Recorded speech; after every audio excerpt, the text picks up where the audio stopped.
Let's move on now to the shockwaves across the auto industry. Nissan and Fiat Chrysler joining Ford, Honda, Toyota, and GM in slamming the brakes on production. A decision made thousands of miles away has just redrawn the economic map of North America, and the ripple effects are already spreading through factory floors, stock exchanges, and political war rooms. For years, the message coming out of Washington was simple and relentless: build in the United States or pay the price. That message was supposed to lock global companies into American soil. Instead, one of the world's largest automakers looked at the pressure, looked at the uncertainty, and chose a different path. For nearly 3 years, executives, local officials, and political leaders spoke as if the deal was already sealed. A massive electric vehicle and battery facility, known internally as Project 50, was scheduled to break ground in Huntsville, Alabama. The price tag stood at $9 billion. The projected employment impact was enormous, with 4,000 direct jobs promised at the plant itself, along with an estimated 22,000 additional positions tied to trucking, logistics, steel production, glass manufacturing, and the broader supplier network that surrounds a modern auto facility. Groundbreaking ceremonies were being planned. Infrastructure upgrades were mapped out. The narrative in Washington framed the project as proof that tariff pressure and aggressive trade tactics were forcing global manufacturers to invest inside the United States. Then, at 8 a.m. Tokyo time, the board of Toyota Motor Corporation filed a formal notice with the Tokyo Stock Exchange. The language was concise and unmistakable. The proposed battery and EV assembly plant in Huntsville, Alabama had been officially terminated. The capital allocation was withdrawn. The project was over.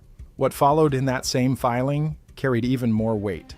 Toyota had entered into a definitive agreement with the Government of Canada and the Province of Ontario to relocate the facility to the Windsor-Essex Auto Corridor. That single paragraph transformed the story from a routine cancellation into a geopolitical moment. The investment was not being redirected to Mexico. It was not returning to Japan. It was not being downsized. It was moving north into Canada, specifically into Windsor, Ontario, a city already deeply connected to the North American auto supply chain and linked directly to Detroit across the Ambassador Bridge. The symbolism was impossible to ignore.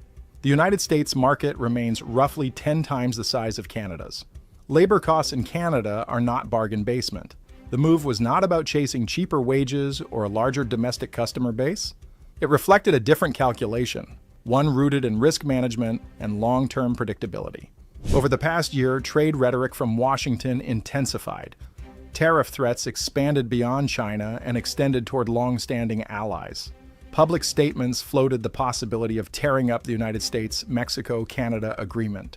There were warnings about imposing steep duties on imported steel, aluminum, and even finished vehicles. For global manufacturers that operate on decade-long investment cycles and razor-thin margins in certain segments, the constant volatility created a new variable: political risk inside the United States. 3 weeks before the announcement, portions of an internal risk assessment from a major Japanese banking conglomerate began circulating in Tokyo's financial circles. This institution plays a central role in financing Toyota's global projects. According to individuals familiar with the document, the assessment categorized the United States as a high-risk jurisdiction for long-term capital deployment. The report cited policy unpredictability, tariff escalation, and the possibility of executive actions that could disrupt supply chains or alter trade rules with little notice. In contrast, Canada was described as stable, legally predictable, and strategically positioned within multiple trade frameworks. Canada maintains trade agreements not only with the United States under the USMCA, but also with Japan through the Comprehensive and Progressive Agreement for Trans-Pacific Partnership, as well as with the European Union under CETA.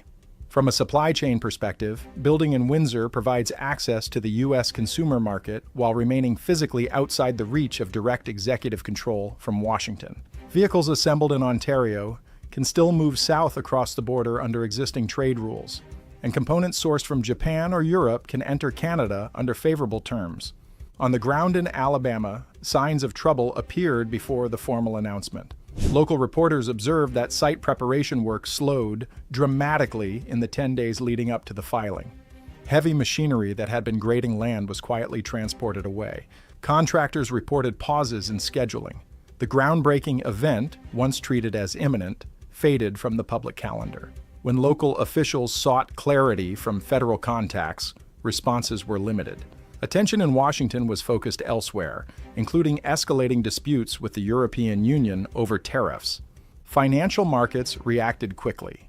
Toyota's shares rose approximately 4% in early trading following the announcement, reflecting investor confidence in the reduced political exposure. In contrast, shares of General Motors and Ford dipped, as analysts recalibrated expectations around competitive positioning and exposure to U.S. policy volatility. Capital markets are often blunt in their assessments, and the immediate response suggested approval of Toyota's shift. The strategic logic rests on a simple premise. Modern auto manufacturing depends on globalized supply chains. Steel may originate in Japan. Electronic components can come from South Korea or Germany. Rare earth elements and lithium are sourced from multiple continents. If tariffs are imposed unpredictably on key inputs, production costs rise. A 25% duty on imported steel, for example, can materially affect per-unit vehicle pricing. In Windsor, under Canada's trade arrangements, sourcing flexibility remains broader. From Washington's perspective, aggressive tariff policy was designed to incentivize domestic production. The theory assumed that access to the vast U.S. consumer market would outweigh any regulatory or political discomfort. However, the U.S. market can still be accessed from Canada under existing agreements. The geographic proximity reduces logistical friction. Windsor sits directly across the river from Detroit. Trucks cross daily. Supply chains already operate on both sides of the border. Reports from inside the West Wing described frustration following the news. Discussions reportedly included the possibility of imposing new tariffs on Canadian imports or targeting Toyota specifically. Yet such measures carry domestic consequences. Toyota maintains dealerships and service networks across Texas, Florida, Ohio, and other states. Restricting vehicle imports could disrupt those networks and raise prices for American consumers. In a period of inflation sensitivity, higher car prices would likely translate into political costs. The broader question centers on investor psychology. Large-scale manufacturing facilities require planning horizons that stretch 10 to 20 years. Executives must assume regulatory consistency, trade predictability, and stable diplomatic relationships. Public threats to seize